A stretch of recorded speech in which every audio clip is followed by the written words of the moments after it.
Samadhi is an ancient Sanskrit word for which there's no modern equivalent. There's a fundamental challenge with making a film about Samadhi. Samadhi points to something that can't be conveyed on the level of mind.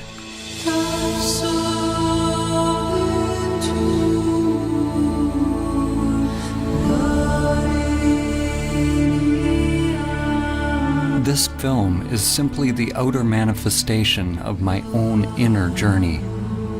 The intention is not to teach you about Samadhi or provide information for your mind, but to inspire you to directly discover your true nature.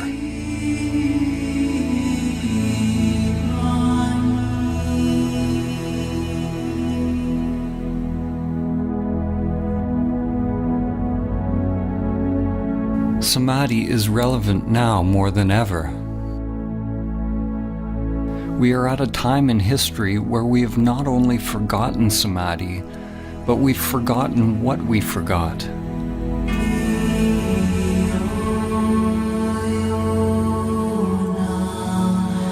This forgetting is Maya, the illusion of the self.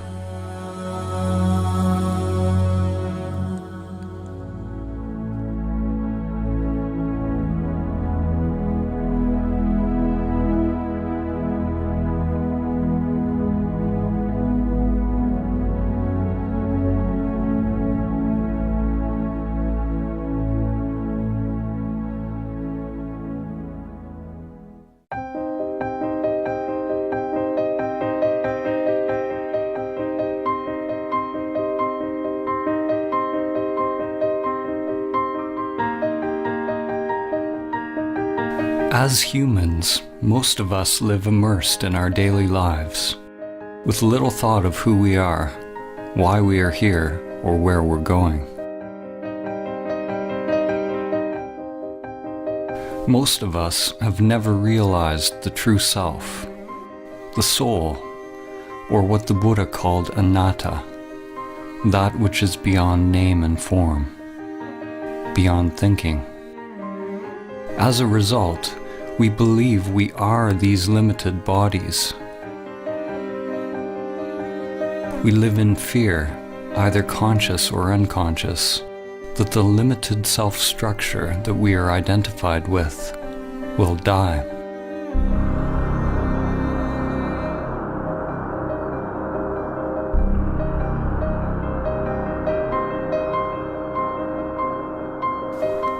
In today's world, the vast majority of people who are engaged in religious or spiritual practices, such as yoga, prayer, meditation, chanting, or any kind of ritual, are practicing techniques which are conditioned, which means they are just part of the ego construct. The seeking and the activity isn't the problem. Thinking you have found the answer in some external form is the problem. Spirituality, in its most common form, is no different than the pathological thinking that is going on everywhere. It is a further agitation of the mind, more human doing as opposed to human being. The ego construct wants more money, more power, more love, more of everything. Those on the so-called spiritual path desire to be more spiritual, more awake, more equanimous, more peaceful, more enlightened. The danger for you watching this film is that your mind will want to acquire Samadhi.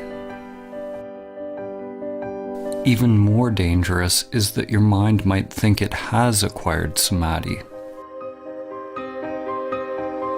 Whenever there's a desire to attain something, you can be sure it's the ego construct at work.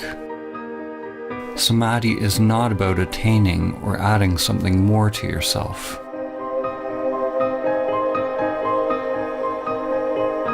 To realize Samadhi is to learn to die before you die.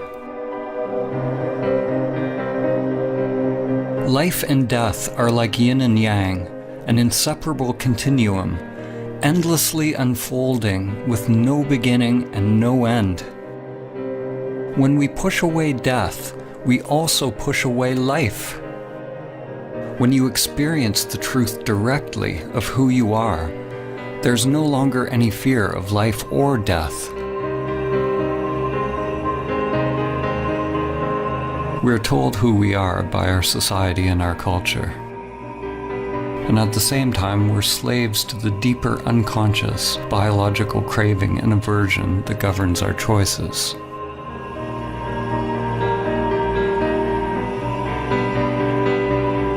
The ego construct is nothing more than the impulse to repeat. It's simply the path that energy once took, and the tendency for the energy to take that path again, whether it is positive or negative for the organism.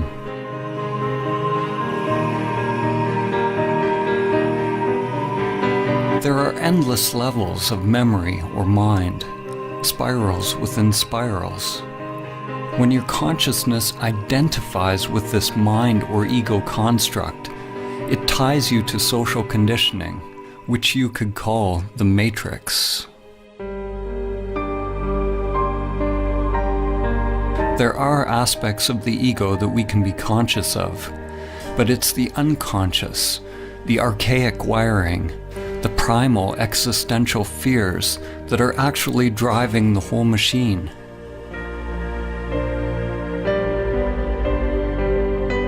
Endless patterns of grasping towards pleasure and avoidance of pain are sublimated into pathological behaviors. Our work, our relationships, our beliefs, our very thoughts, and our whole way of living. Like cattle, most humans live and die in passive subjugation, feeding their lives to the matrix.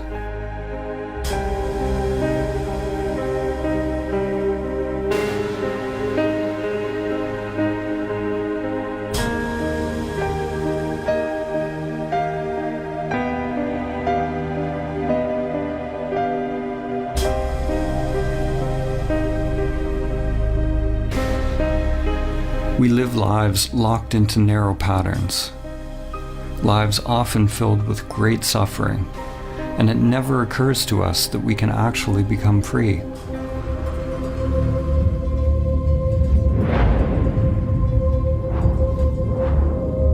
It is possible to let go of the life that has been inherited from the past,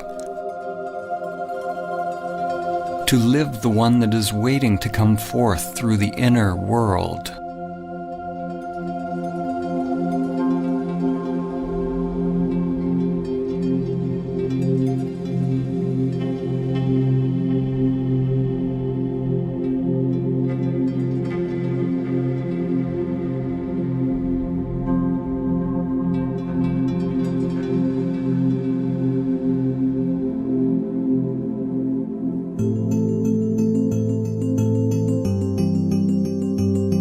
We were all born into this world with biological conditioned structures, but without self-awareness. Often, when you look into a young child's eyes, there's no trace of self, only luminous emptiness. The person one grows into is a mask worn over consciousness. Shakespeare said, "All the world's a stage, and all the men and women merely players."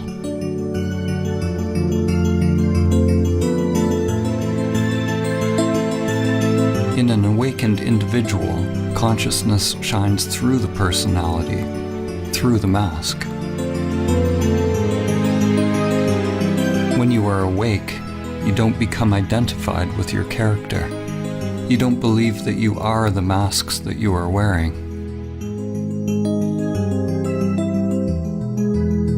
But nor do you give up playing a role.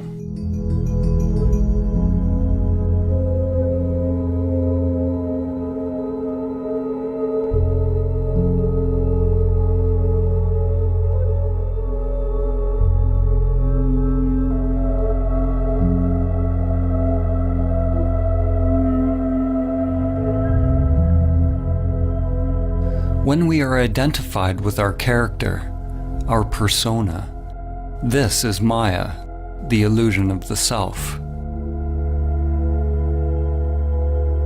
Samadhi is awakening from the dream of your character in the play of life.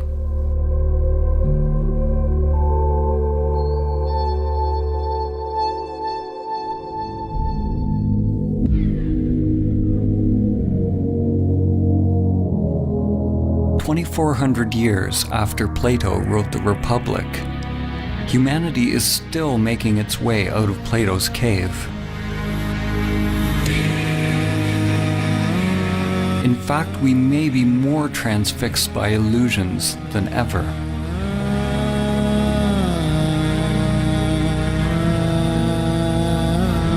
Plato had Socrates describe a group of people who lived chained in a cave all their lives, facing a blank wall.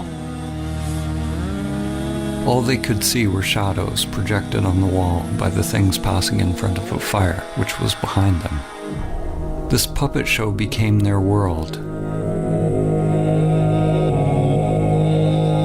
According to Socrates, the shadows were as close as the prisoners would ever get to seeing reality.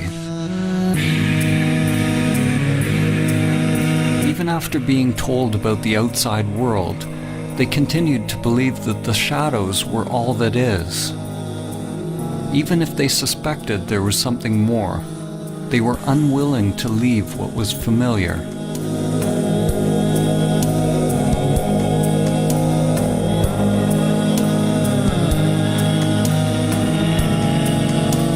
Humanity today is like the people who have only seen the shadows on the cave wall. The shadows are analogous to our thoughts. The world of thinking is the only world that we know, but there is another world that's beyond thinking, beyond the dualistic mind. Are you willing to leave the cave? To leave all that you have known, to find out the truth of who you are?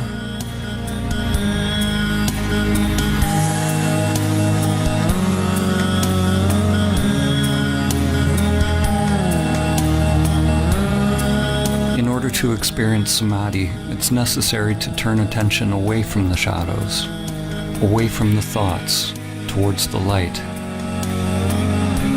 When a person is only used to darkness, then they must gradually become accustomed to the light.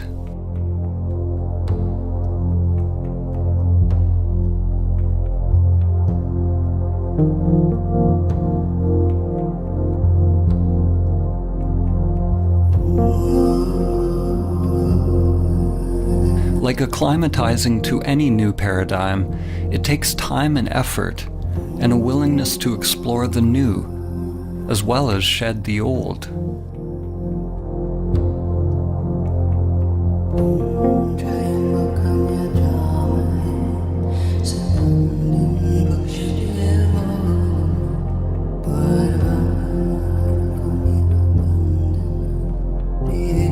The mind can be likened to a trap for consciousness, a labyrinth or a prison.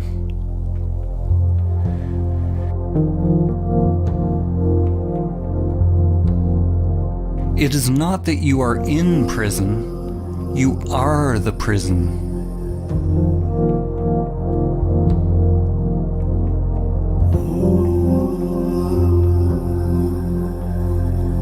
The prison is an illusion.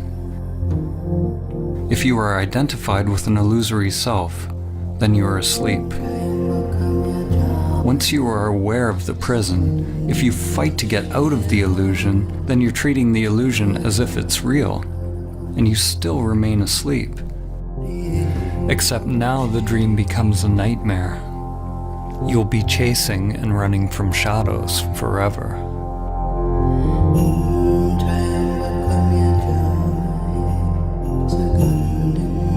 Samadhi is awakening from the dream of the separate self, or the egoic construct.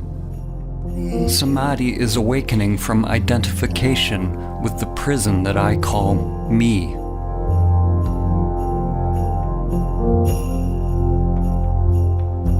You can never actually be free because wherever you go, your prison is there. Awakening is not about getting rid of the mind or the matrix. On the contrary, when you're not identified with it, then you can experience the play of life more fully, enjoying the show as it is, without craving or fear. In the ancient teachings, this was called the divine game of Lila, the game of playing in duality.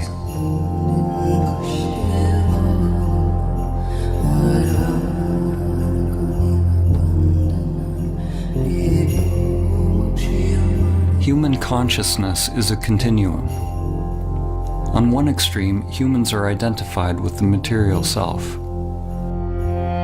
On the other extreme is Samadhi, the cessation of self. Every step we take on the continuum towards Samadhi brings less suffering.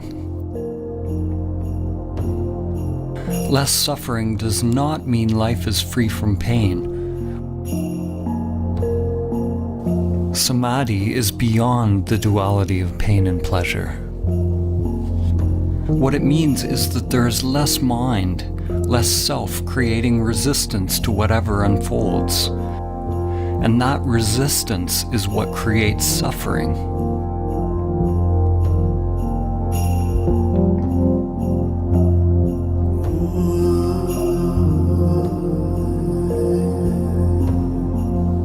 Realizing Samadhi even once allows you to see what is at the other end of the continuum, to see that there is something other than the material world and self-interest.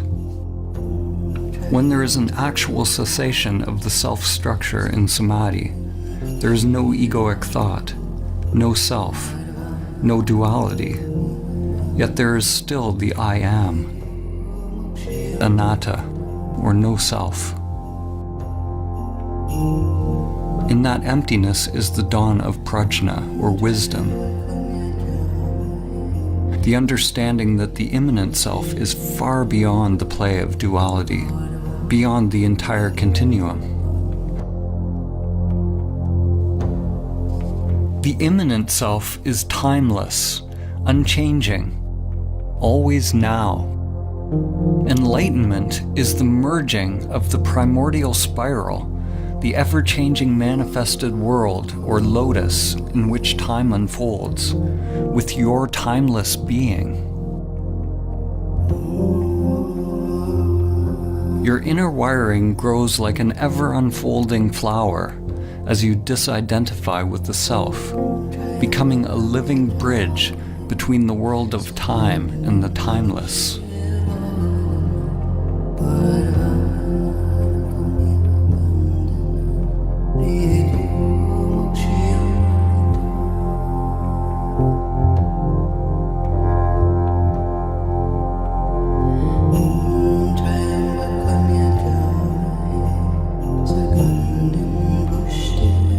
Merely realizing the immanent self is only the beginning of one's path. Most people will have to experience and lose Samadhi countless times in meditation before they are able to integrate it into other facets of life.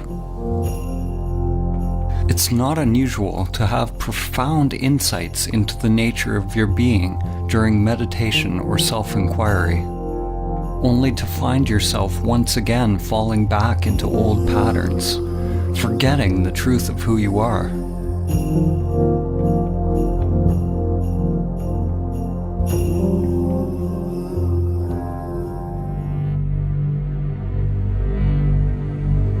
To realize that stillness or emptiness in every facet of life, every facet of oneself, is to become emptiness, dancing as all things.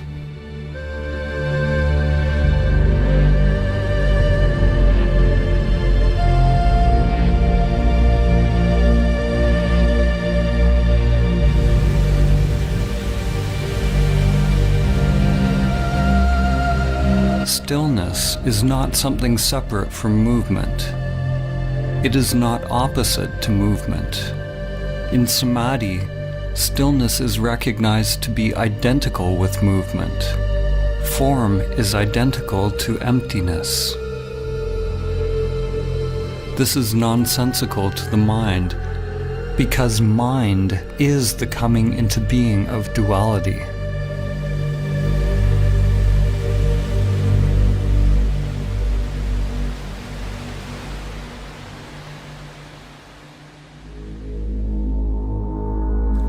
René Descartes, the father of Western philosophy, is famous for the saying, "I think, therefore I am."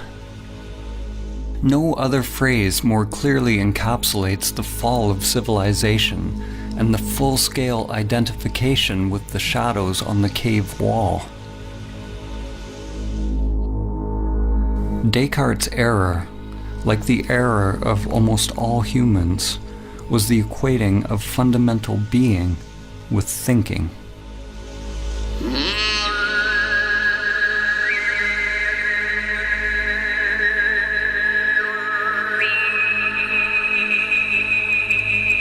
At the beginning of his most famous treatise, Descartes wrote that almost everything can be called into doubt. He can doubt his senses and even his thoughts.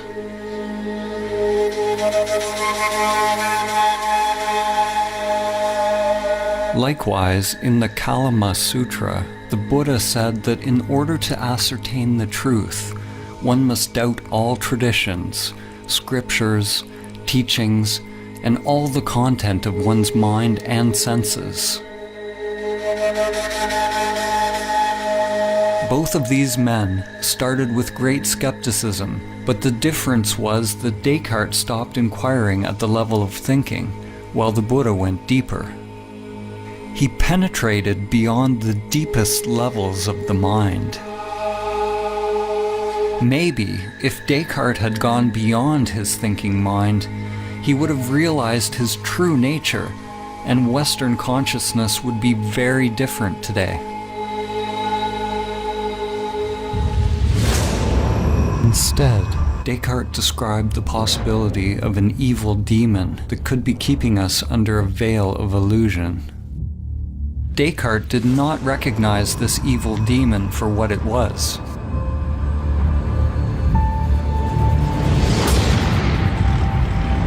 As in the movie The Matrix, we could all be hooked up to some elaborate program, feeding us an illusory dream world. In the movie, humans lived out their lives in the Matrix, while on another level they were merely batteries, feeding their life force to the machines, which used their energy for their own agenda.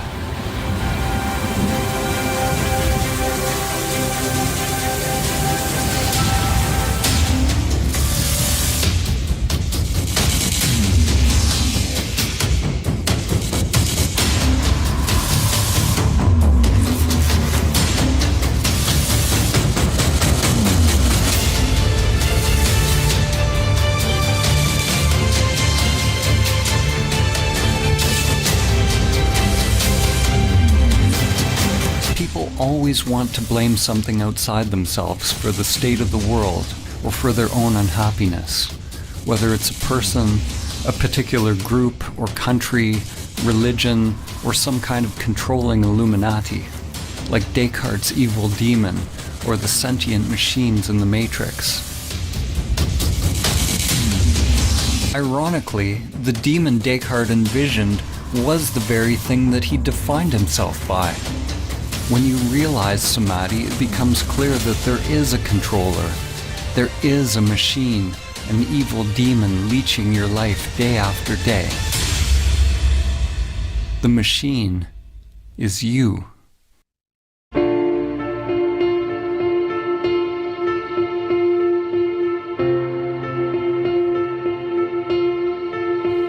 Your self-structure is made up of many little conditioned sub-programs, or little bosses. One little boss that craves food, another craves money, another status, position, power, sex, intimacy. Another wants consciousness or attention from others. The desires are literally endless and can never be satisfied. We spend a lot of our time and energy decorating our prisons, succumbing to pressures to improve our masks and feeding these little bosses, making them more powerful. Like drug addicts, the more we try to satisfy the little bosses, the more we end up craving.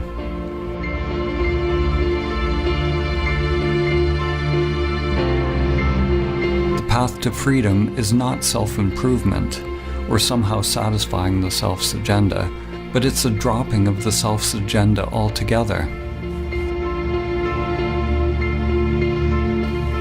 Some people fear that awakening their true nature will mean that they lose their individuality and enjoyment of life. Actually, the opposite is true. The unique individuation of the soul can only be expressed when the conditioned self is overcome.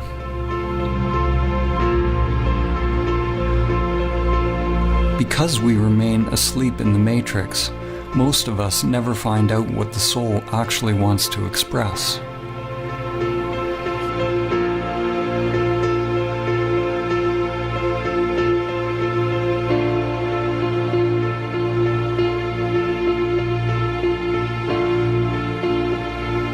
The path to Samadhi involves meditation, which is both observing the conditioned self, that which changes, and realizing your true nature, that which does not change.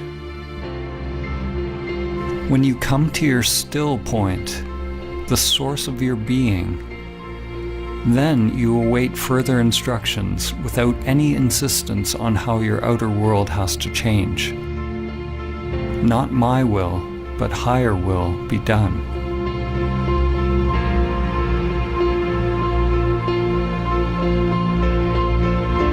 If the mind only tries to change the outer world to conform with some idea of what you think the path should be, it's like trying to change the image in a mirror by manipulating the reflection.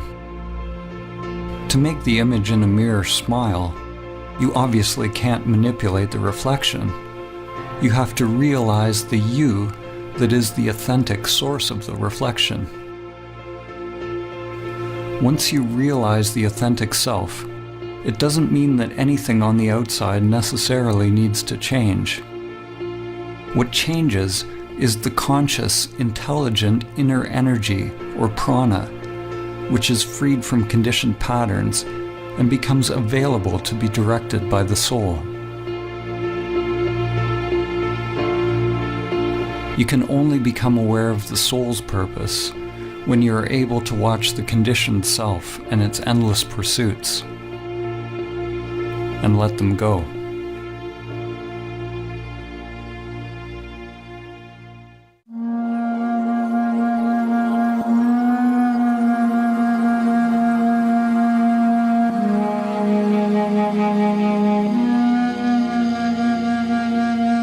In Greek mythology, it was said that the gods condemned Sisyphus to repeat a meaningless task for all eternity. His task was to endlessly push a boulder up a mountain, only to have it roll down again.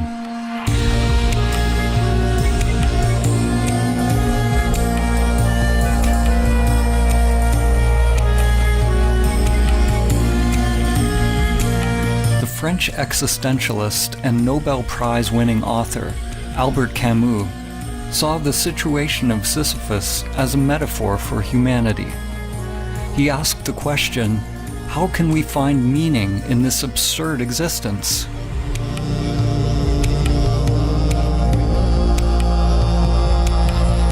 As humans, we are toiling endlessly, building for a tomorrow that never arrives. And then we die.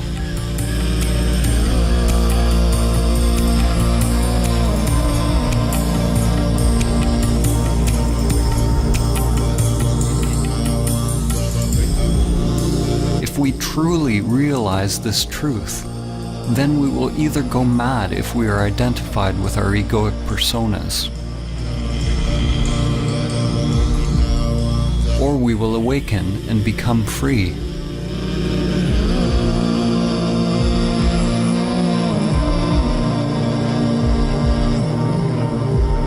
We can never succeed in the outer struggle because it's just a reflection of our inner world.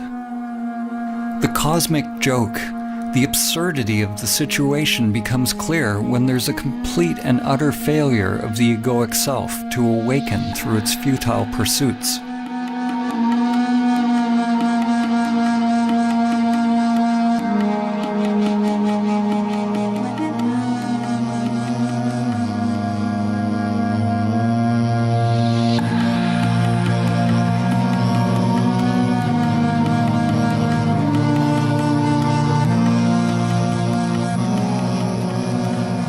In Zen, there is a saying, before enlightenment, chop wood, carry water.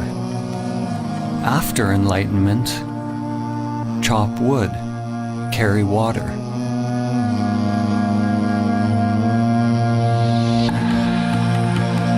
Before enlightenment, one must roll the ball up the hill. After enlightenment, one must also roll the ball up the hill. What has changed? The inner resistance to what is. The struggle has been dropped, or rather, the one who struggles has been realized to be illusory. The individual will, or individual mind, and divine will, or higher mind, are aligned.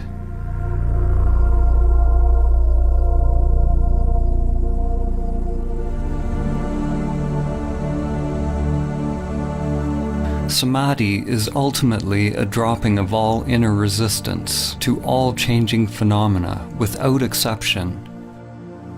The one who is able to realize inner peace, irrespective of circumstance, has attained true Samadhi. You drop resistance not because you condone one thing or another, but so that your inner freedom is not contingent on the outer. It's important to note that when we accept reality as it is, it doesn't necessarily mean that we stop taking action in the world, or we become meditating pacifists. Actually, the opposite can be true. When we're free to act without being driven by unconscious motives, then it is possible to act in alignment with the Tao, with the full force of our inner energy behind us.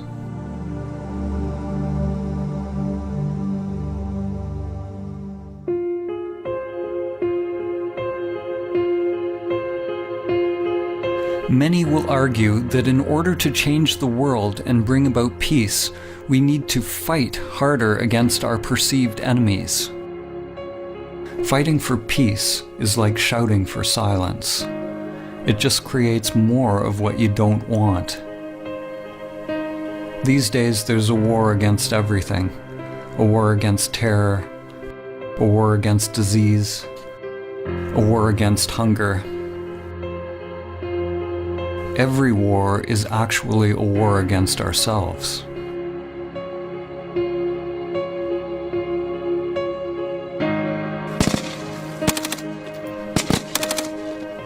The fight is part of a collective delusion. We say that we want peace, but we continue to elect leaders who engage in war. We lie to ourselves, saying that we are for human rights, but continue to buy products made in sweatshops. We say we want clean air, but we continue to pollute. We want science to cure us of cancer, but won't change our self-destructive habitual behaviors that make us more likely to be sick. We delude ourselves that we are promoting a better life. We don't want to see our hidden parts that are condoning suffering and death. The belief that we can win a war against cancer, hunger, terror, or any enemy that was created by our own thinking and behavior actually lets us continue to delude ourselves that we don't have to change the way we operate on this planet. The inner world is where the revolution must first take place.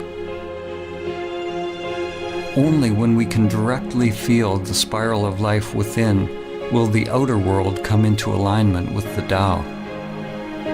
Until then, anything we do will add to the chaos already created by the mind.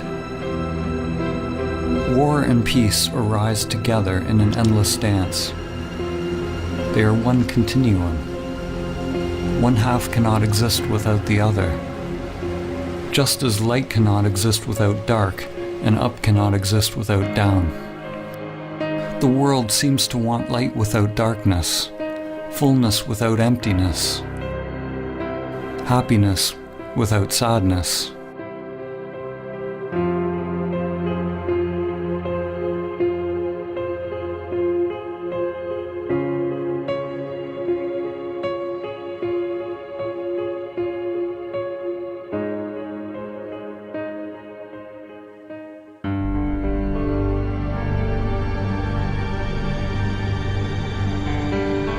The more the mind gets involved, the more fragmented the world becomes. Every solution that comes from the egoic mind is driven by the idea that there is a problem, and the solution becomes an even greater problem than what it was trying to solve. What you resist persists.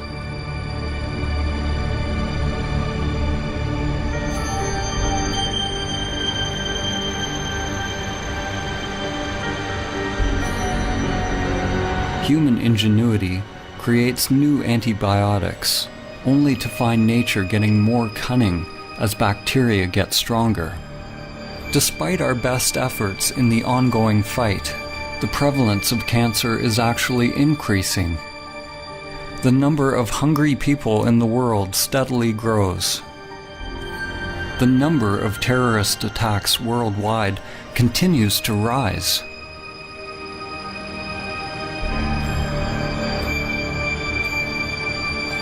What's wrong with our approach? Like the sorcerer's apprentice from Goethe's poem, we have taken hold of a great power, but we do not have the wisdom to wield it.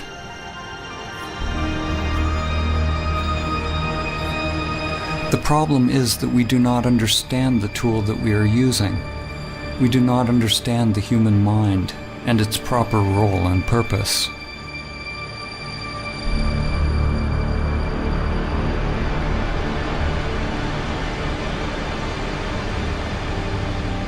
The crisis is born of the limited, conditioned way in which we think, the way we feel and experience life.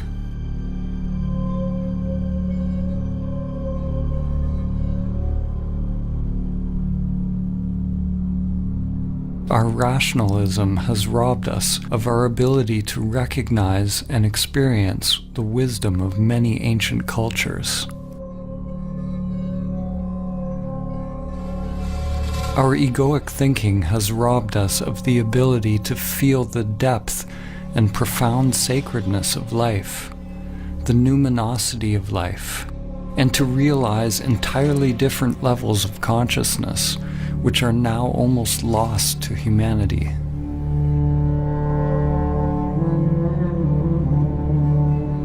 In the ancient Egyptian tradition, netters were archetypal forms whose characteristics could be embodied by those who purified their physical and spiritual bodies in such a way that they were fit to house higher consciousnesses.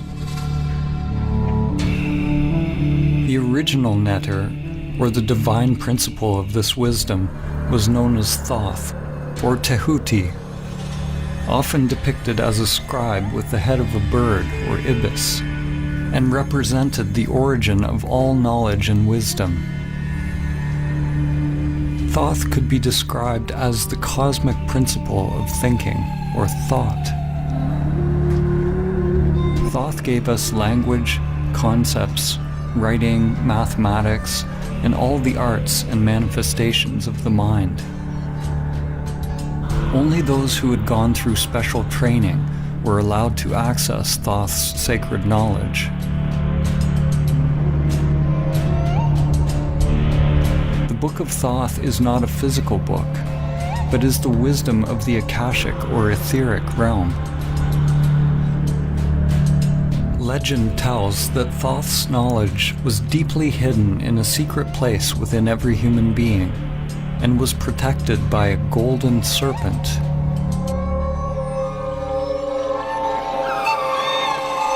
The archetypal or perennial myth of the serpent or dragon guarding a treasure is one that permeates many cultures and has been called by names such as Kundalini Shakti, Chi, Holy Spirit, and inner energy. The golden serpent is the egoic construct which is bound in the inner energies, and until it's mastered and overcome, the soul will never be able to attain the true wisdom. It was said that the Book of Thoth brought nothing but suffering to any individual who read it, even though they would find the secrets of the gods themselves and all that is hidden within the stars. What must be understood is that the book brought suffering to any individual who read it, any ego that tried to control it. In the Egyptian tradition, awakened consciousness was represented by Osiris. Without this awakened consciousness, any knowledge or understanding attained by the limited self would be dangerous, disconnected from higher wisdom. The Eye of Horus had to be open. The esoteric meaning that we find here is similar to the more familiar story of the fall in the Garden of Eden. The Book of Thoth parallels the tree of knowledge of good and evil, whose fruit Adam and Eve were tempted to eat.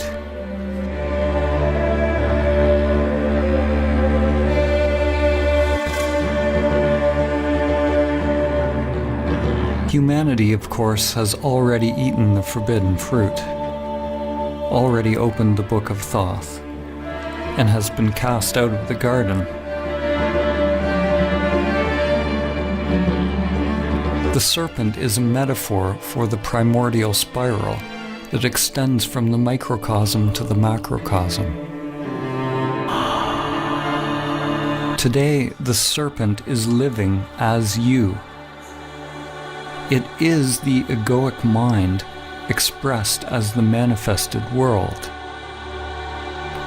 We have never before had access to so much knowledge. We've gone deep into the material world, even finding the so-called God particle. But we've never been more limited, more ignorant of who we are and how to live. And we do not understand the mechanism by which we create suffering.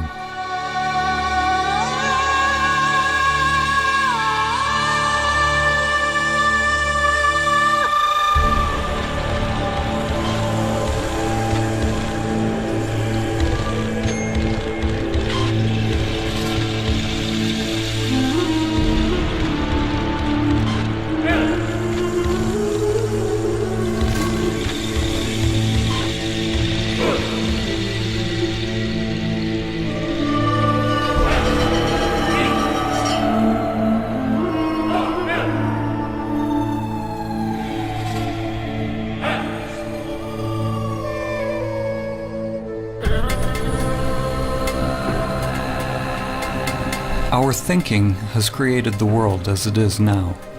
Whenever we label something as good or bad, or create a preference in our mind, it's due to the coming into being of egoic structures or self-interests. The solution is not to fight for peace or conquer nature, but to simply recognize the truth that the very existence of the ego structure creates duality, a split between self and other, mine and yours, man and nature, inner and outer. The ego is violence. It requires a barrier, a boundary from the other in order to be. Without the ego, there's no war against anything. There's no hubris. There's no overreaching nature to create profit. These external crises in our world reflect a serious inner crisis. We don't know who we are. We are completely identified with our egoic identities, consumed by fears, and are cut off from our true nature. Races, religions, countries, political affiliations, and any group that we belong to all reinforce our egoic identities. Almost every group that exists on the planet today wants to claim its perspective as true and correct, as we do on an individual level. By claiming the truth as its own, the group perpetuates its own existence, in the same way that an ego or self-structure defines itself against other. Now, more than ever, different realities and polarized belief systems are coexisting on Earth.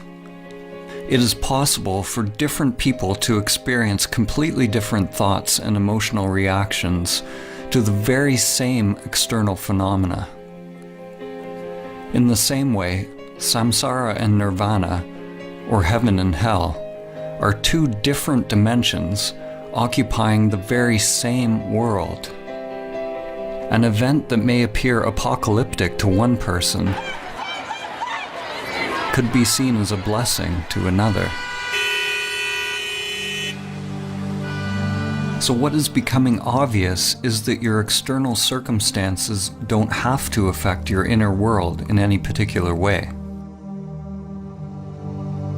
To realize Samadhi is to become a self-propelled wheel, to become autonomous, a universe unto oneself. Your experience of life is not contingent on changing phenomena. An analogy can be made with Metatron's cube. Metatron is mentioned in various ancient Christian, Islamic, and Jewish texts, and is archetypally related to the Egyptian Neter Thoth, as well as Hermes Trismegistus of Greece. Metatron is intimately connected with the Tetragrammaton. The Tetragrammaton is the fundamental geometric pattern, the template or primordial emanation of physical reality, which has been called the Word of God or the Logos. Here we see a two-dimensional representation of the figure, but if you look a certain way, you see a 3D cube. When you see the cube, nothing has changed in the figure, but your mind has added a new dimension to your seeing. Dimensionality, or one's perspective, is simply a matter of becoming habituated to a new way of perceiving the world. Upon realizing Samadhi, we become free of perspective, or free to create new perspectives, because there's no self invested in or attached to a particular viewpoint.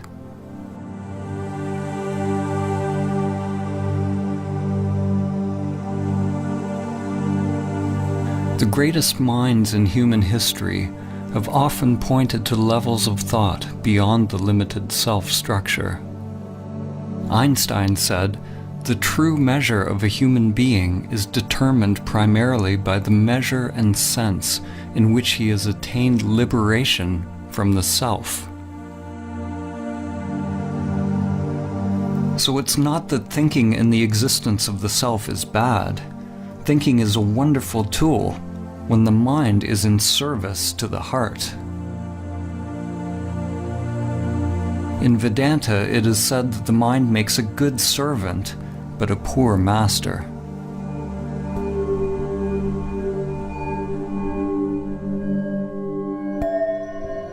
The ego perpetually filters reality through language and labels, and is constantly judging, preferring one thing over another.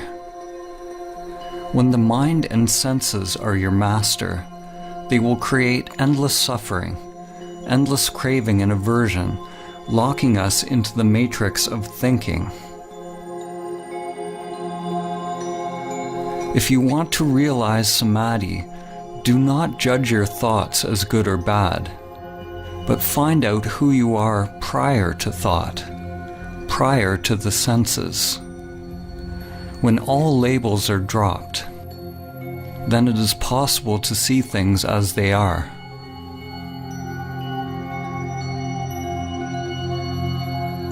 The moment a child is told what a bird is, if they believe what they're told, then they never see a bird again. They only see their thoughts.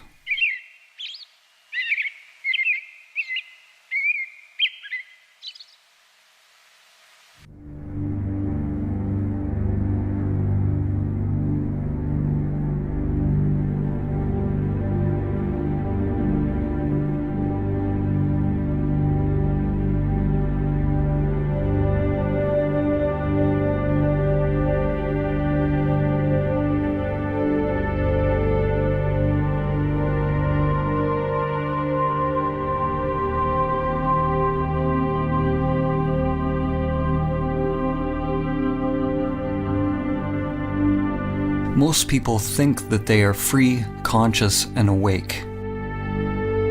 But if you believe you are already awake, then why would you do the difficult work to attain what you believe you already have? Before it becomes possible to awaken, it is necessary to accept that you are asleep, living in the matrix. Examine your life honestly without lying to yourself. Are you able to stop your robotic, repetitive life patterns if you want to? Can you stop seeking pleasure and avoiding pain? Are you addicted to certain foods, activities, or pastimes? Are you constantly judging, blaming, criticizing yourself and others? Does your mind incessantly seek out stimulus, or are you completely fulfilled just being in silence? Do you react to how people think about you? Are you seeking approval and positive reinforcement? Do you somehow sabotage situations in your life? Most people will experience their lives the same way today as they will tomorrow, and a year from now, and 10 years from now.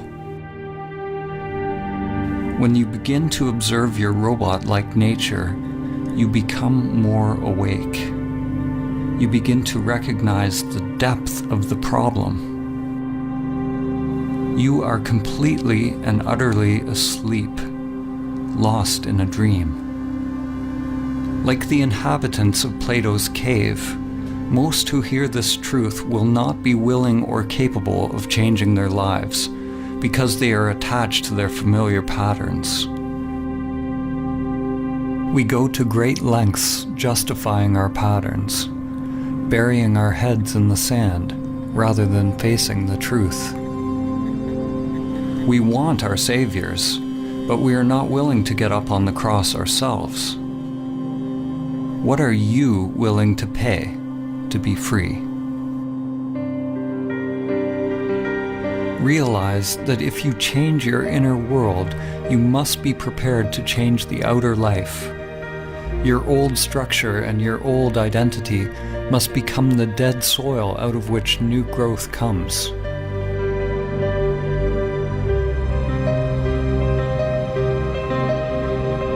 The first step to awakening is to realize that we are identified with the matrix of the human mind, or the mask. Something within us must hear this truth and be roused from its slumber. There's a part of you, something timeless, that has always known the truth.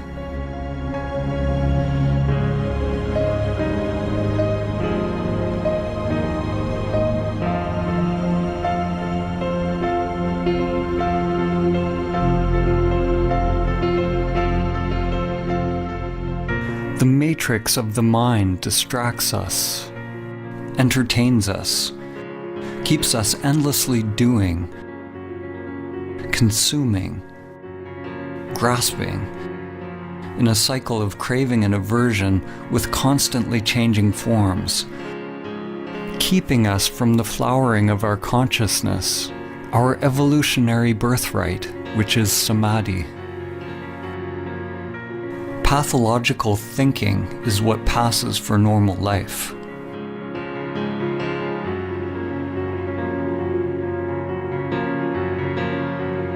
Your divine essence has become enslaved, identified with the limited self-structure. The great wisdom, the truth of who you are, is buried deep within your being.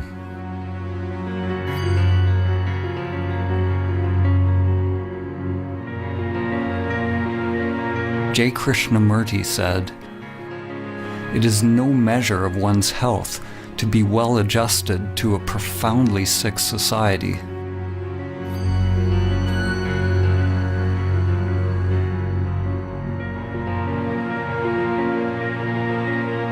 Identification with the egoic mind is the sickness, and Samadhi is the cure.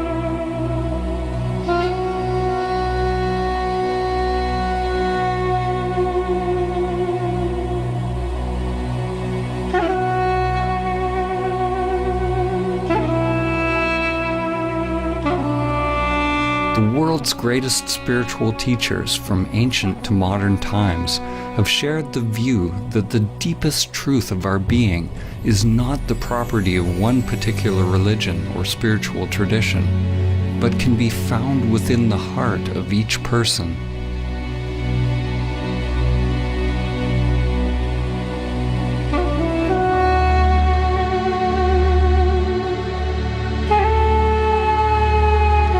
Poet Rumi said, "Where is that moon that never rises or sets? Where is that soul that is neither with nor without us? Don't say it is here or there. All creation is that, but for the eyes that can see."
In the story of the Tower of Babel, humanity fragmented into countless languages, beliefs, cultures, and interests. Babel means literally the gate of God. The gate is our thinking mind, our conditioned structures. For those who come to realize their true nature, their essence beyond name and form, they are initiated into the great mystery of what lies beyond the gate.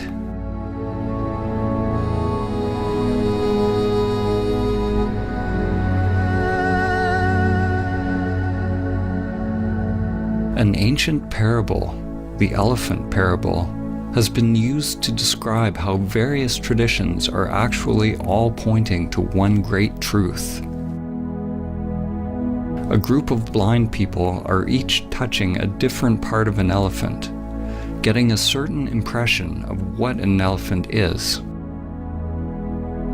The person standing at the elephant's leg describes the elephant as being like a tree. The person at the tail says the elephant is like a rope. The elephant is like a spear, says the one standing at the tusk. If one touches the ear, it seems the elephant is like a fan. The person touching the side is adamant that the elephant is like a wall. The problem is, we touch our piece of the elephant, and we believe our experience is the only truth. We don't acknowledge or appreciate that each person's experience is a different facet of the same animal.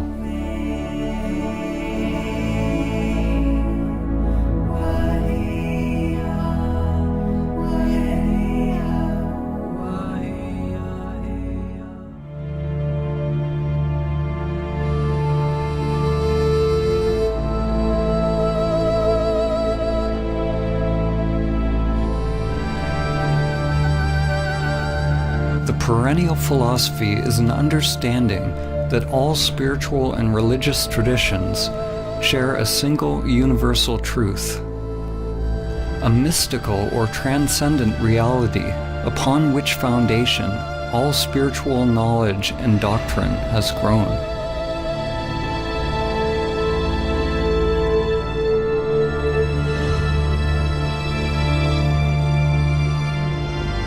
Swami Vivekananda summed up the perennial teaching when he said, "The end of all religions is the realizing of God in the soul. That is the one universal religion."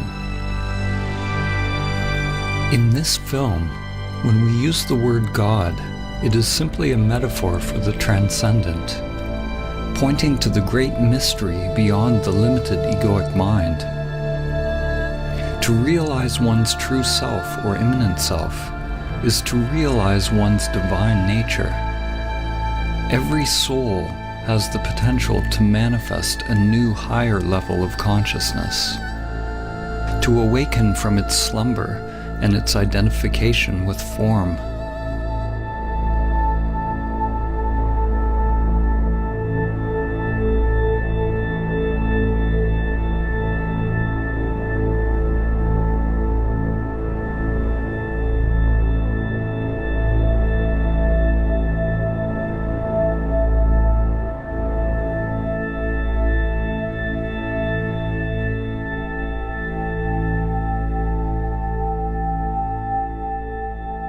The writer and visionary Aldous Huxley, known for his book Brave New World, also wrote a book which he entitled The Perennial Philosophy, in which he writes about the one teaching that comes back over and over in history, taking the form of the culture in which it is realized.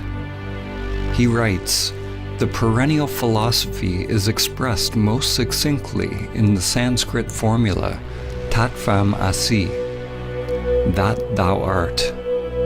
The Atman, or immanent eternal self, is one with Brahman, the absolute principle of all existence.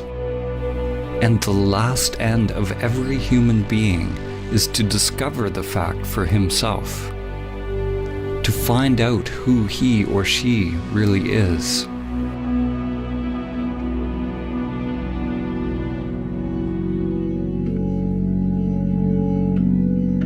Each tradition is like a facet of a jewel, reflecting a unique perspective of the same truth, while at the same time echoing and illuminating each other. Whatever the language and conceptual framework used, all religions that reflect the perennial teaching have some notion that there is a union with something greater, something beyond us.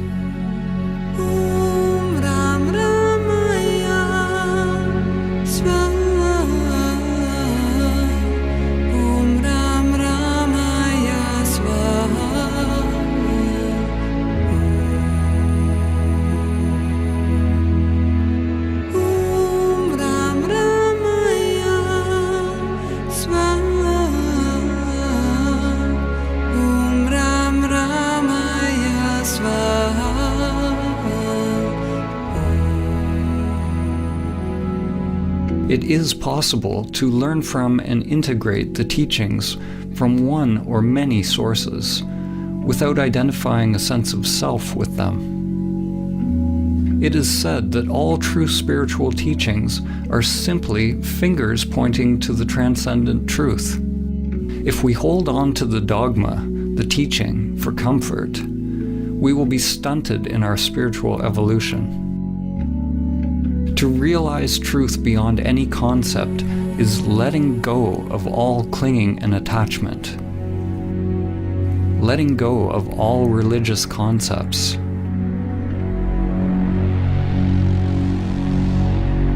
From the ego's perspective, the finger pointing you to Samadhi is pointing straight toward the abyss. St. John of the Cross said, "If one wishes to be sure of the road they tread, one must close their eyes and walk in the dark."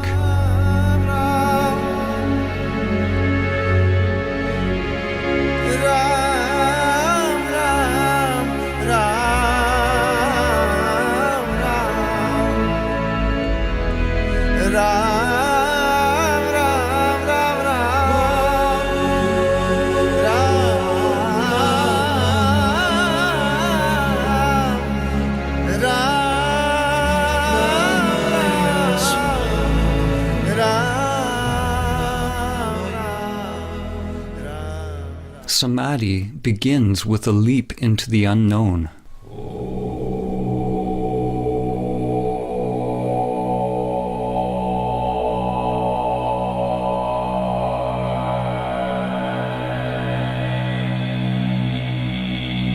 In the ancient traditions, in order to realize Samadhi, it was said that one must ultimately turn consciousness away from all known objects, from all external phenomena, conditioned thoughts and sensations, toward consciousness itself, toward the inner source, the heart or essence of one's being. In this film, when we use the word Samadhi, we are pointing to the transcendent, to the highest Samadhi, which has been named Nirvikalpa Samadhi.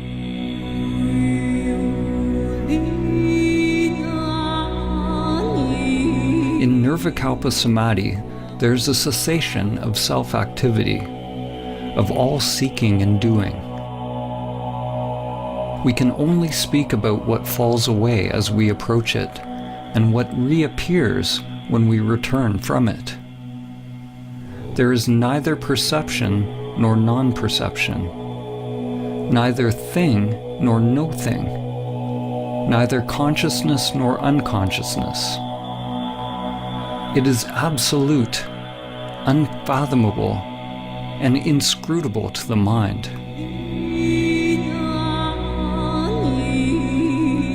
When the self returns to activity, there's a not knowing, a kind of rebirth, and everything becomes new again. We are left with the perfume of the divine, which lingers longer as one evolves on the path.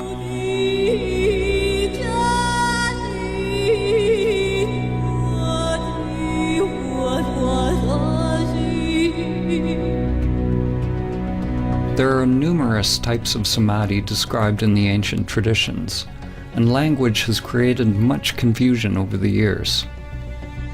We are choosing to use the word samadhi to point to the transcendent union, but we could have used a word from another tradition just as easily.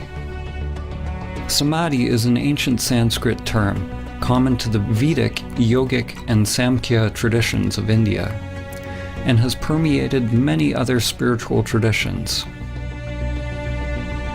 Samadhi is the 8th limb of Patanjali's 8 limbs of yoga, and the 8th part of the Buddha's Noble Eightfold Path.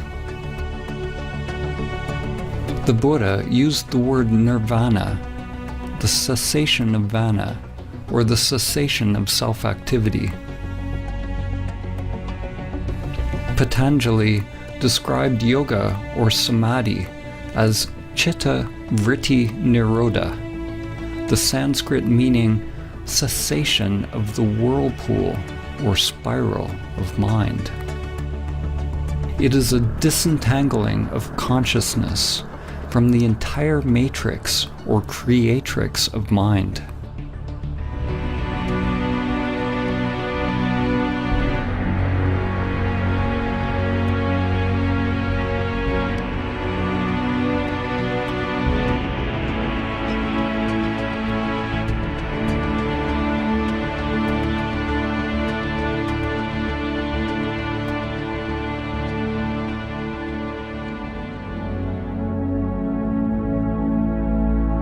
Samadhi does not signify any concept, because to realize it requires a dropping of the conceptual mind.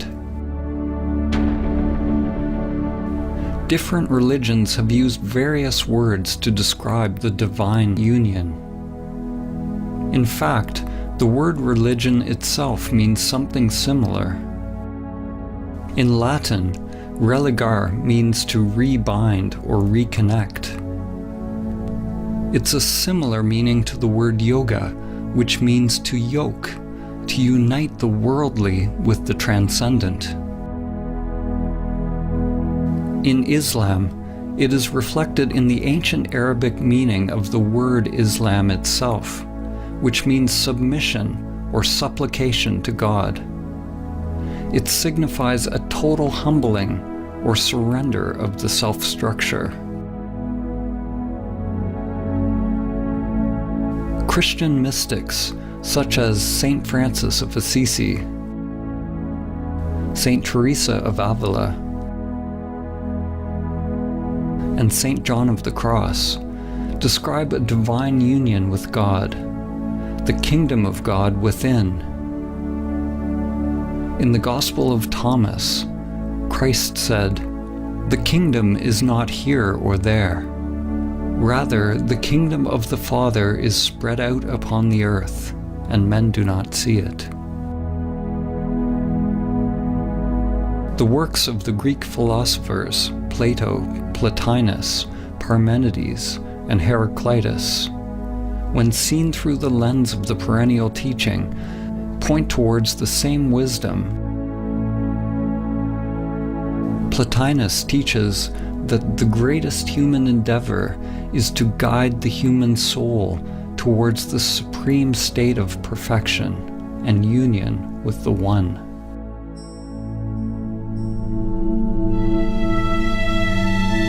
The Lakota medicine and holy man, Black Elk, said, "The first peace, which is the most important, is that which comes within the souls of men when they realize their relationship, their oneness with the universe and all its powers, and when they realize that at the center of the universe dwells Great Spirit, and that this center is really everywhere. It is within each of us."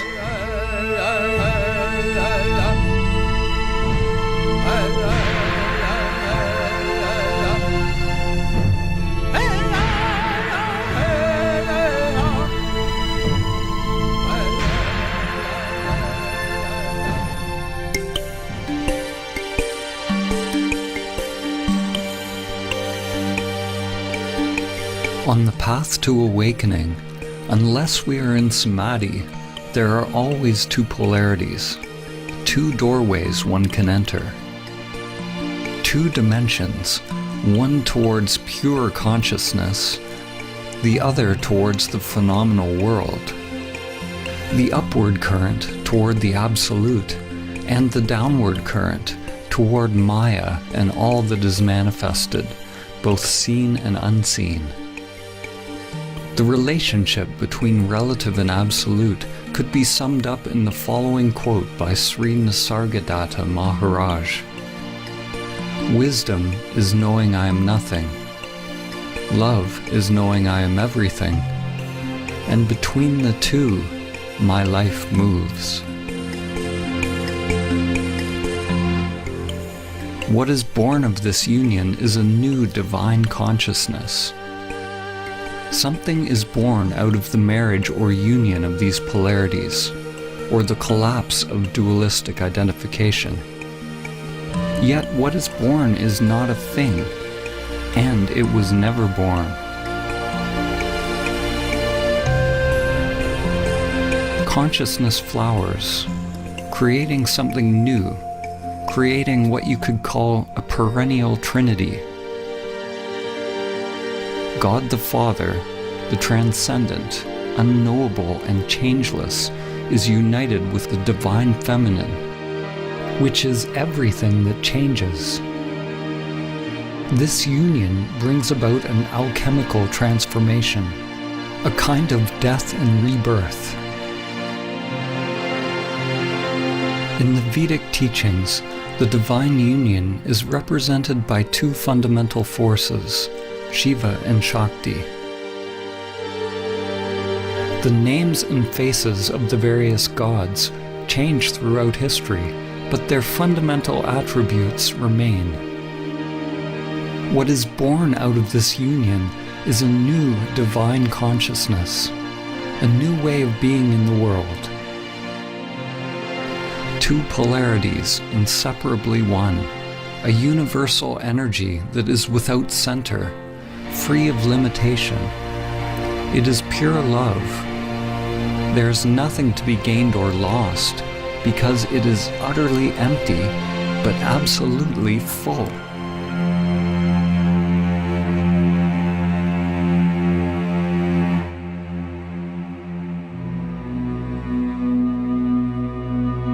Whether it is the mystery schools of Mesopotamia, the spiritual traditions of the Babylonians and Assyrians, religions of ancient Egypt, Nubian and Kemetic cultures of ancient Africa, the shamanic and native traditions around the world, the mysticism of ancient Greece, the Gnostics, the non-dualists, the Buddhists, the Taoists, Jews, Zoroastrians, Jains, Muslims, or Christians, one finds that their common link is their highest spiritual insights have allowed their adherents to realize Samadhi.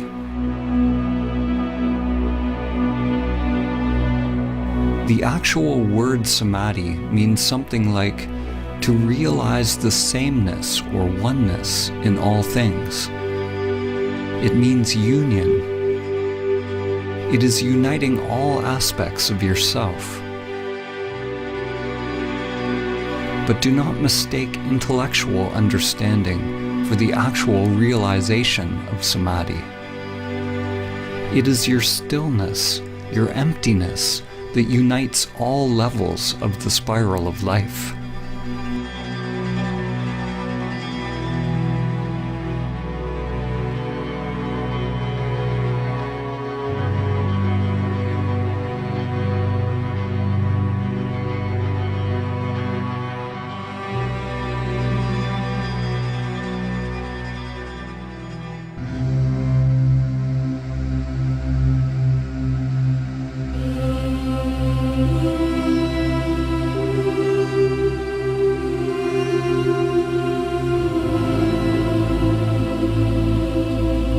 It is through the ancient teaching of Samadhi that humanity can begin to understand the common source of all religions and come into alignment once again with the spiral of life, Great Spirit, Dhamma, or the Tao.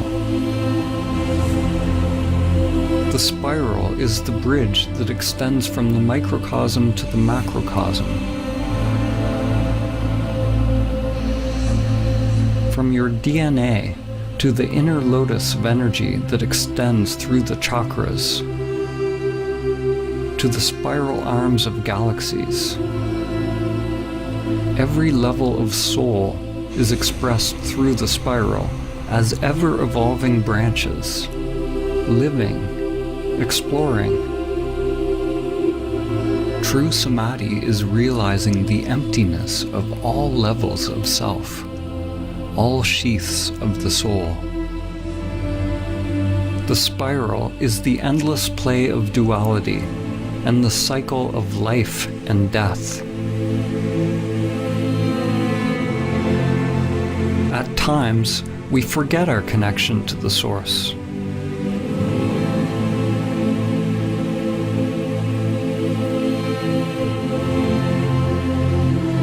The lens we look through is very small, and we identify with being a limited creature creeping upon the earth, only to once again complete the journey back to the Source, to the center that is everywhere.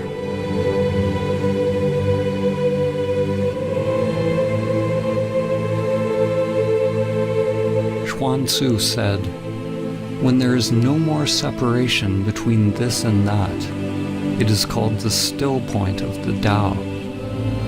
At the still point, in the center of the spiral, one can see the infinite in all things.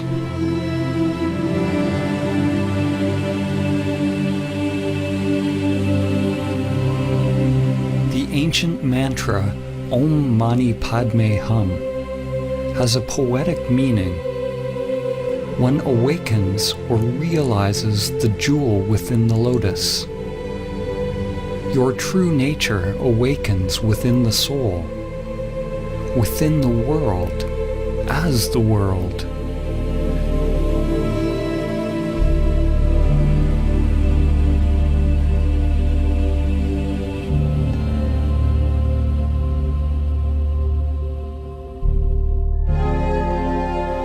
Using the Hermetic principle, as above, so below, as below, so above, we can use analogies to begin to understand the relationship between mind and stillness, relative and absolute.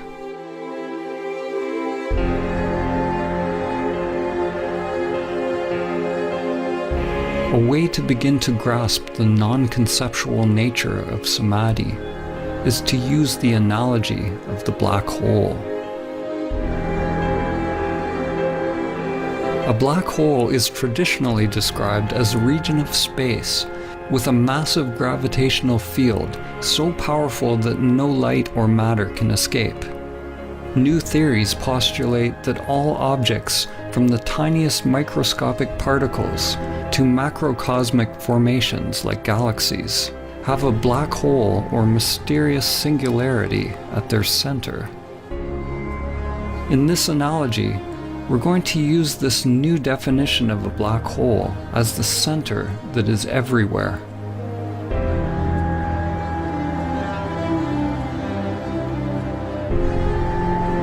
In Zen, there are many poems and koans that bring us face to face with the gateless gate. One must pass the gateless gate to realize Samadhi. An event horizon is a boundary in space-time beyond which events cannot affect an outside observer, which means that whatever is happening beyond the event horizon is unknowable to you. You could say that the event horizon of a black hole is analogous to the gateless gate. It is the threshold between the self and no self. There is no me that passes the event horizon. In the center of a black hole is the one-dimensional singularity containing the mass of billions of suns in an unimaginably small space, effectively an infinite mass, literally a universe in something infinitesimally smaller than a grain of sand. The singularity is something unfathomable, beyond time and space. According to physics, movement is impossible. The existence of things is impossible. Whatever it is, it does not belong to the world of perception. Yet it cannot be described as merely stillness. It is beyond stillness and movement. When you realize the center that is everywhere and nowhere, duality breaks down. Form and emptiness, time and the timeless. One could call it a dynamic stillness, or a pregnant emptiness, within the center of absolute darkness. The Taoist teacher Lao Tzu said, "Darkness within darkness, the gateway to all understanding."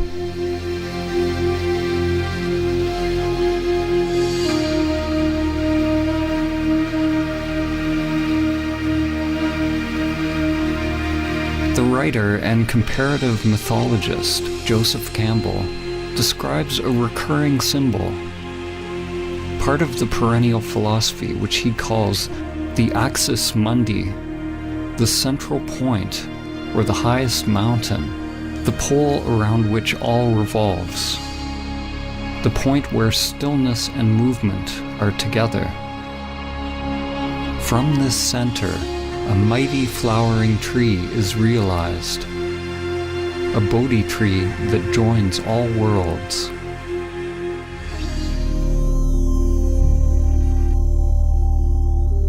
Just as a sun gets sucked into a black hole, when you approach the great reality, your life starts to revolve around it, and you begin to disappear.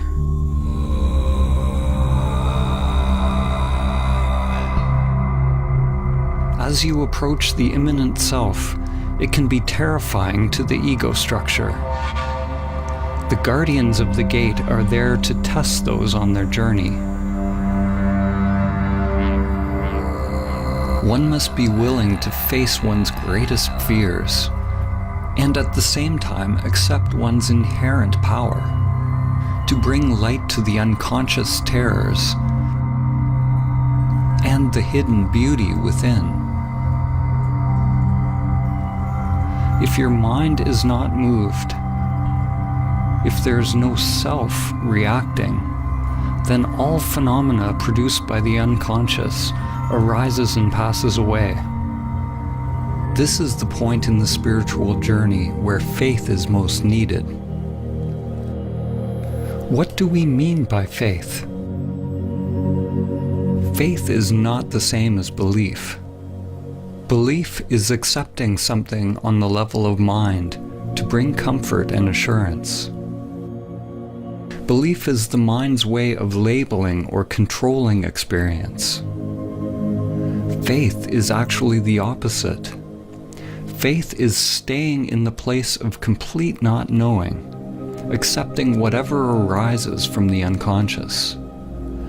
Faith is surrendering to the pull of the singularity, to the dissolving or dismantling of the self in order to pass the gateless gate.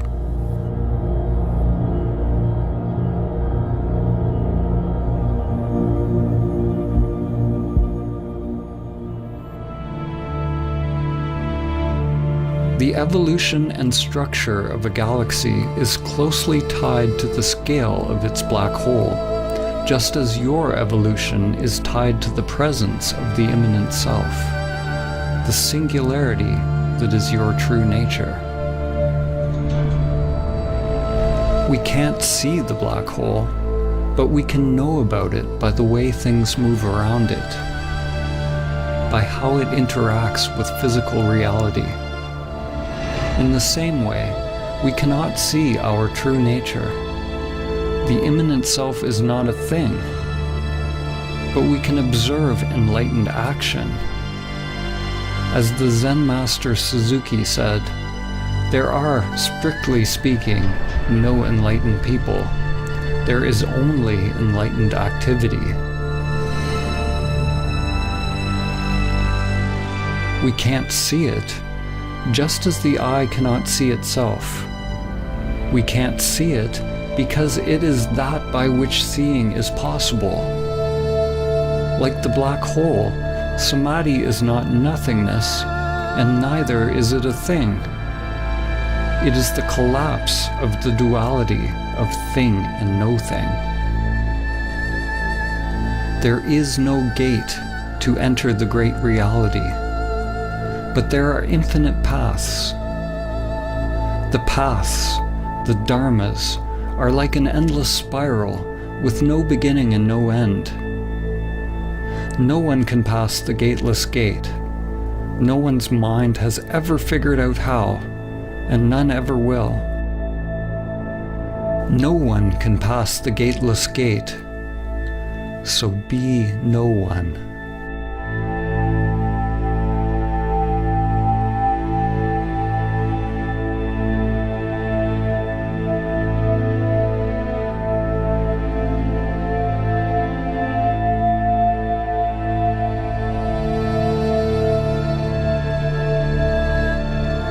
Samadhi is the pathless path, the golden key.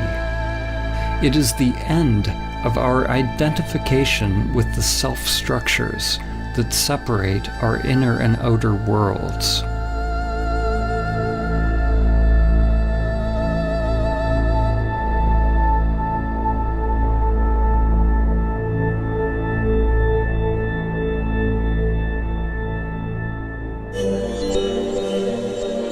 There are many developmental models which describe the layers or levels of the self-structure. We will use an example which is very ancient. In the Upanishads, the sheaths which cover the Atman or soul are called koshas. Each kosha is like a mirror, a layer of the self-structure, a veil or level of Maya which distracts us from realizing our true nature if we are identified with it. Most people see the reflections and believe that that is who they are. One mirror reflects the animal layer, the physical body. Another mirror reflects your mind, your thoughts, your instincts and perceptions. Another your inner energy or prana, which you can observe when you turn inward. Another mirror reflects on the level of the imaginal, which is the higher mind or wisdom layer. And there are layers of transcendental or non-dual bliss that are experienced as one approaches Samadhi. There are potentially countless mirrors or aspects of self that one can differentiate, and they are constantly changing. Most people have yet to discover the pranic, higher mind, and non-dual bliss layers. They don't even know they exist. These layers are informing your life, but you do not see them. The hidden mirrors actually inform our lives more than the ones that are visible. They are unseen because for most people they are not fully illuminated by consciousness. Like Indra's net of jewels, the mirrors all reflect each other, and the reflections reflect every other reflection infinitely. A change on one level simultaneously affects all levels. Some of these mirrors may be left in the shadows, unless we are fortunate enough to have a competent guide to help us shine light upon them. The truth is, we don't know what we don't know. Now, imagine that you shatter all the mirrors. There's nothing reflecting you back to yourself. Where are you? When the mind becomes still, the mirrors cease to reflect. There is no more subject and object. But do not mistake the primordial state for nothingness or oblivion. The immanent self is not something, but neither is it nothing.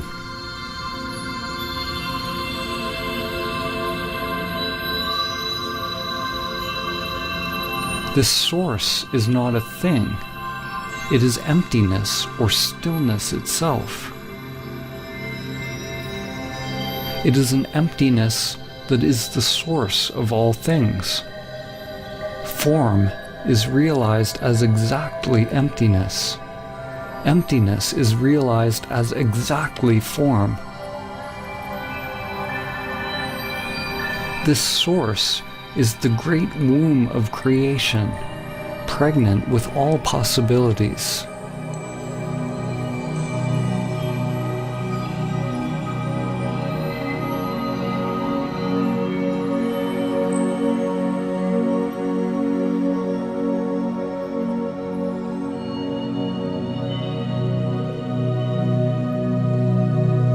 Samadhi is the awakening of impersonal consciousness. Just as when you are having a dream, upon awakening you realize that everything in the dream was just in your mind. Upon realizing Samadhi, it is realized that everything in this world is happening within levels upon levels of energy and consciousness. It is all mirrors within mirrors, dreams within dreams. The you that you think you are is both the dream and the dreamer.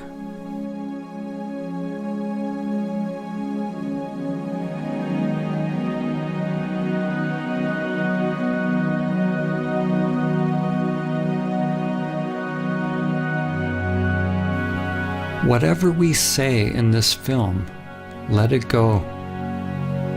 Don't capture it with the mind. The soul is dreaming the dream of you. The dream is everything that is changing, but it is possible to realize the changeless.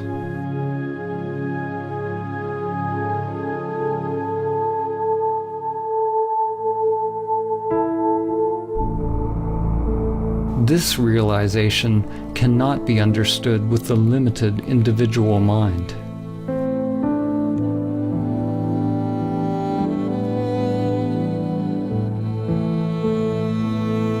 When we return from Nirvikalpa Samadhi, the mirrors begin to reflect again, and it is realized that the world you now think you are living in is actually you. Not the limited you, which is only a temporary reflection, but you are aware of your true nature as the source of all that is. This dawning of higher wisdom, the embryo, prajna, or gnosis, is what is born out of Samadhi. According to the book of Job, Hokmah, or wisdom, comes from nothingness. This point of wisdom is both infinitely small and yet encompasses the whole of being, but it remains incomprehensible until it is given shape and form in the palace of mirrors, called Bina, the womb carved out by higher wisdom, which gives shape to the embryonic spirit of God. Bashmaya Ned Kadashmak Tiete Malkutak Dewe Tabeanak Aikanat Bashmaya of Bona.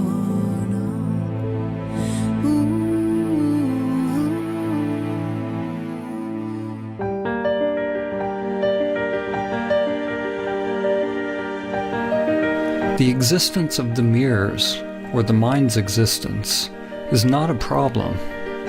On the contrary, the error or aberration of human perception is that we identify ourselves with it. This illusion that we are the limited self is Maya. The yogic teachings say that to realize Samadhi, one must observe the meditation object until it disappears.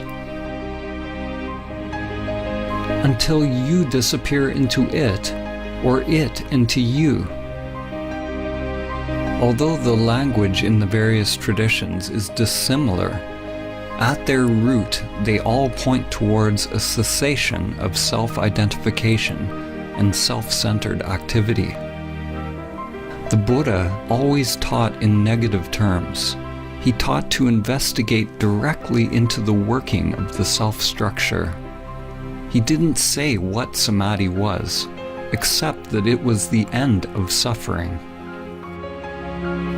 In Advaita Vedanta, there's a term, neti neti, which means not this, not that. People on the path to self-realization inquire into their true nature, or the nature of Brahman, by first discovering what they are not. Similarly, in Christianity, Saint Teresa of Avila described an approach to prayer based on the negative path, or via negativa, a prayer of quiet, surrender, and union, which is the only way to approach the Absolute. Through this gradual process of stripping away, one drops anything that is not permanent, anything that is changing. The mind, the ego construct, and all phenomena, including the hidden layers of self. The unconscious must become transparent in order to reflect the one source. If there is some deep knowing or some self operating in the unconscious, then our lives remain locked into a labyrinth of hidden patterns that comprise the undiscovered self.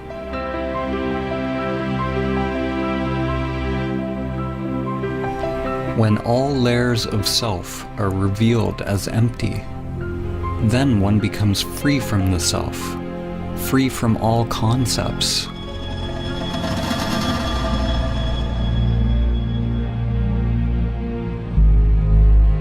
A turning point in your evolution is when you realize you don't know who you are. Who experiences the breath? Who experiences the taste? Who experiences the chant, the ritual, the dance, the mountain? Witness the witness. Observe the observer. At first, when you observe the observer, you will only see the false self. But if you are persistent, it will give way. Inquire directly into who or what experiences. Unblinkingly, piercingly, penetratingly, with the full force of your being.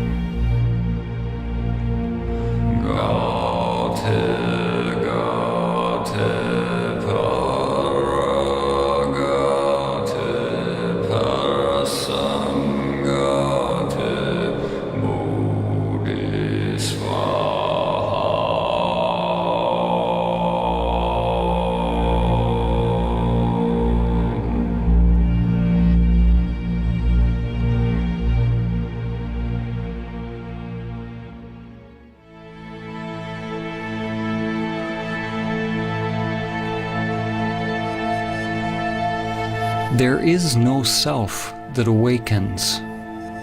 There is no you that awakens.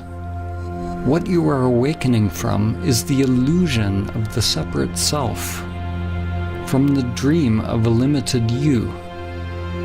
To talk about it is meaningless. There must be an actual cessation of the self to realize directly what it is. And once it is realized, there is nothing that can be said about it. As soon as you say something, you are back in the mind. I have already said too much.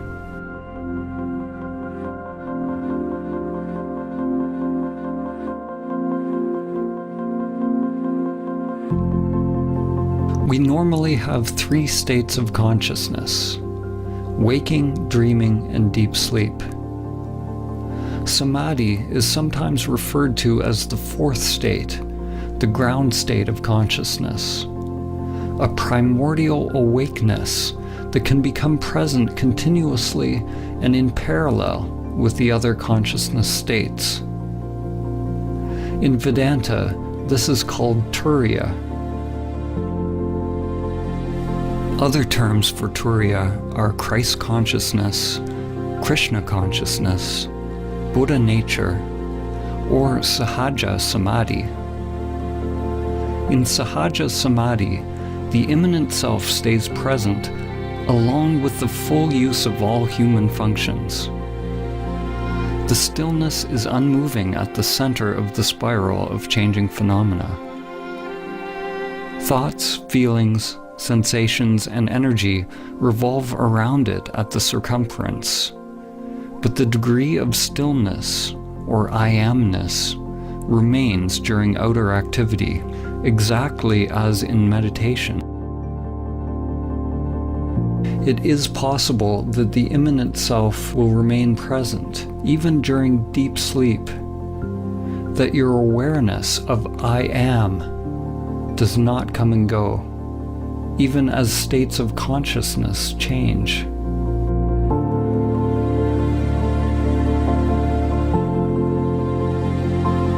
This is yogic sleep. In the Song of Songs, or the Song of Solomon from the Hebrew Bible or Old Testament, it reads, I sleep, but my heart waketh. This realization of the eternal, impersonal consciousness is reflected in the words of Christ when he said, Before Abraham was, I am.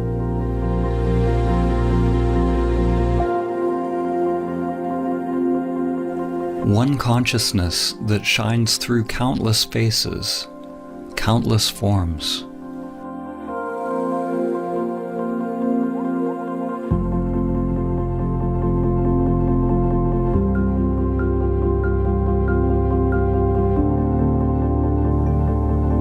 At first, it's like a fragile flame born out of the polarities within you. Masculine, penetrating consciousness with a surrender or opening of feminine energy. It is delicate and easily lost, and one must take great care to protect it and keep it alive until it is mature.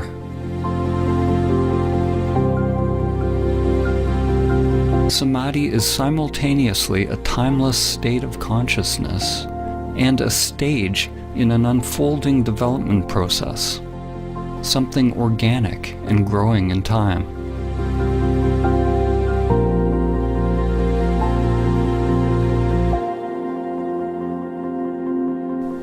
As one spends more and more time in Samadhi, in the now, in the timeless, one takes more and more direction from the heart, the soul or Atman,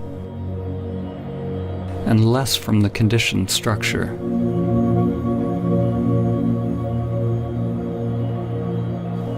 This is how one becomes free of the lower mind, free of pathological thinking.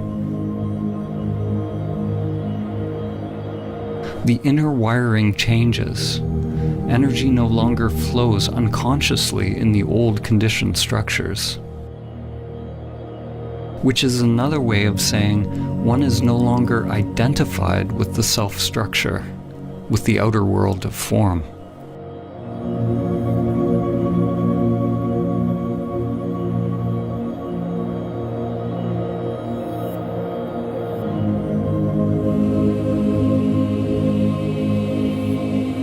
To realize Samadhi requires an effort so great that it becomes a total surrender of oneself, and a surrender so encompassing that it is a complete effort of one's being, all of one's energy. It is a balance of effort and surrender, yin and yang, a sort of effortless effort.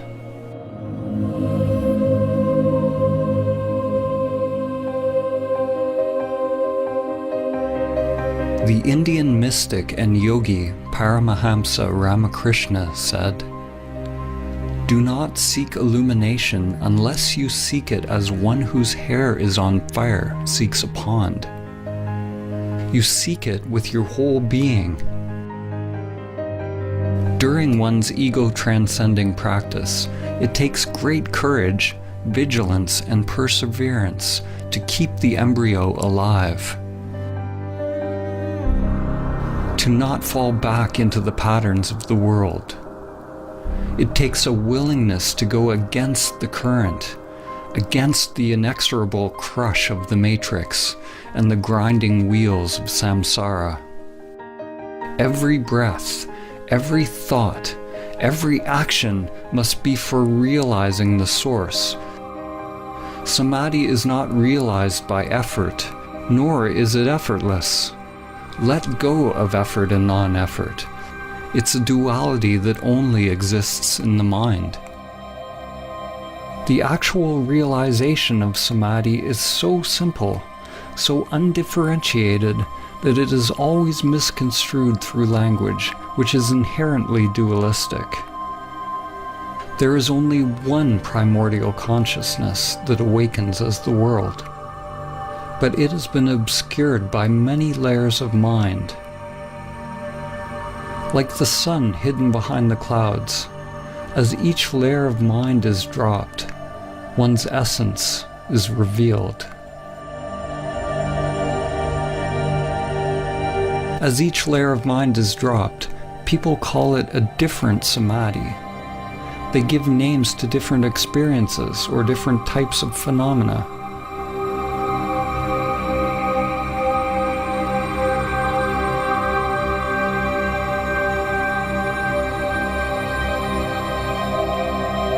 But samadhi is so simple that when you are told what it is and how to realize it, your mind will always miss it.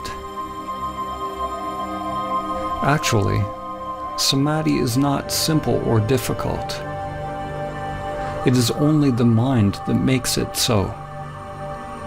When there is no mind, there is no problem, because the mind is what needs to stop before it is realized. It is not a happening at all.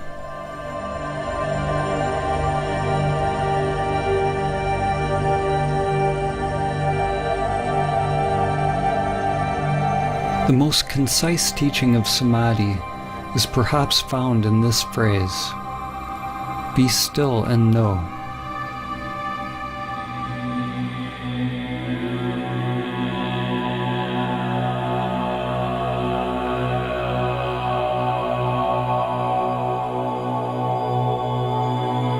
How can we use words and images to convey stillness? How can we convey silence by making noise? Rather than talking about samadhi as an intellectual concept, this film is a radical call to inaction, a call to meditation, inner silence, and inner prayer, a call to stop.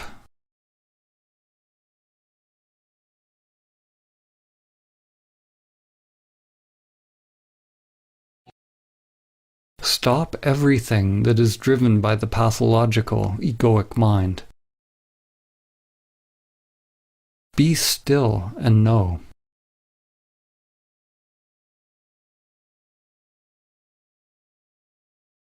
No one can tell you what will emerge from the stillness.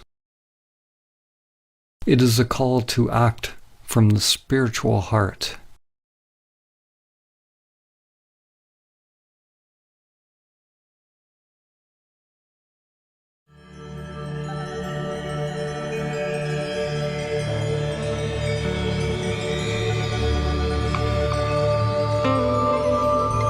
It's like remembering something ancient. The soul wakes up and remembers itself. It has been a sleeping passenger, but now the emptiness awakens and realizes itself as all things.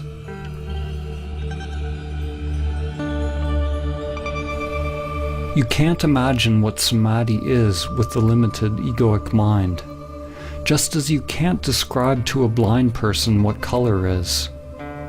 Your mind can't know. It can't manufacture it. To realize Samadhi is to see in a different way, not to see separate things, but to recognize the seer.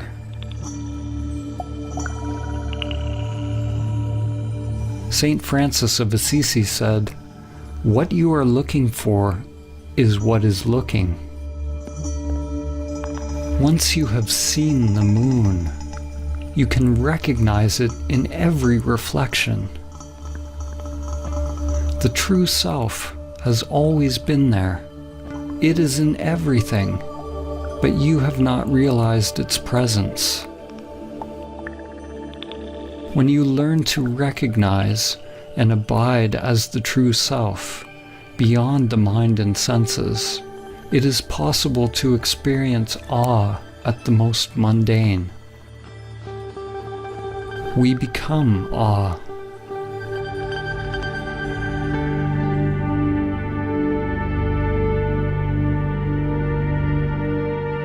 Do not try to be free of desires, because wanting to be free of desires is a desire. You can't try to be still, because your very effort is movement.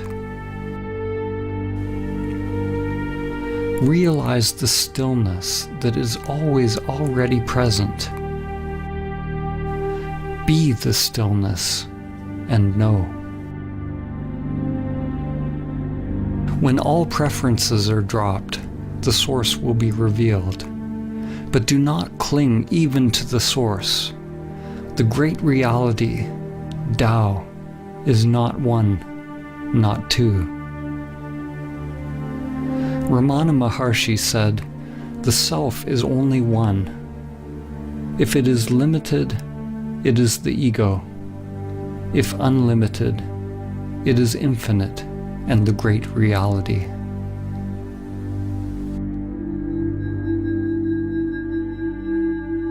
If you believe what is being said, you've missed it. If you disbelieve, you've also missed it. Belief and disbelief operate on the level of mind. They require a knowing.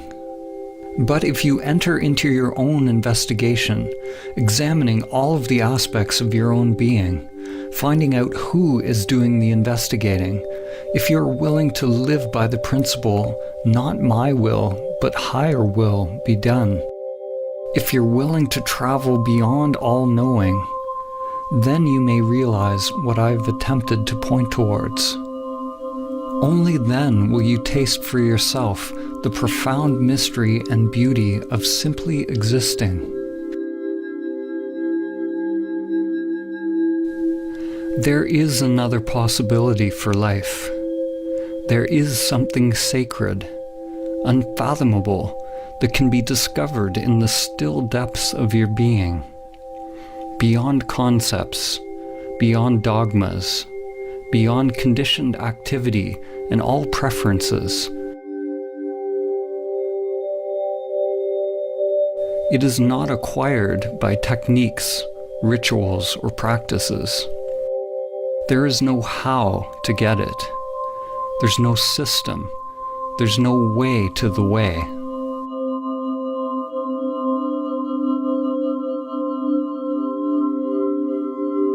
As they say in Zen, it is discovering your original face before you were born.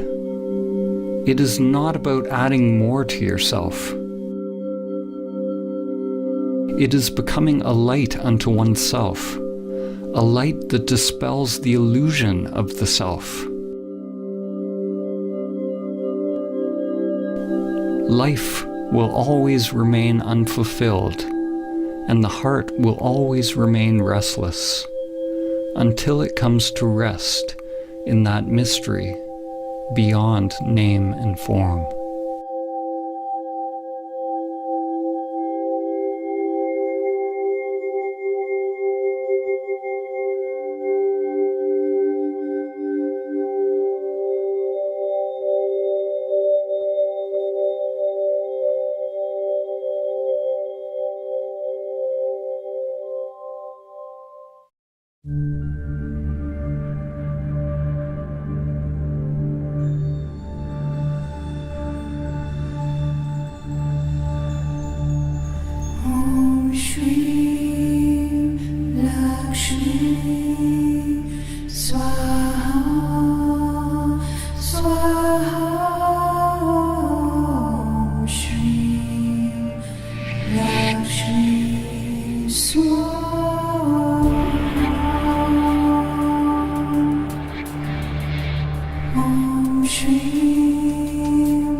me.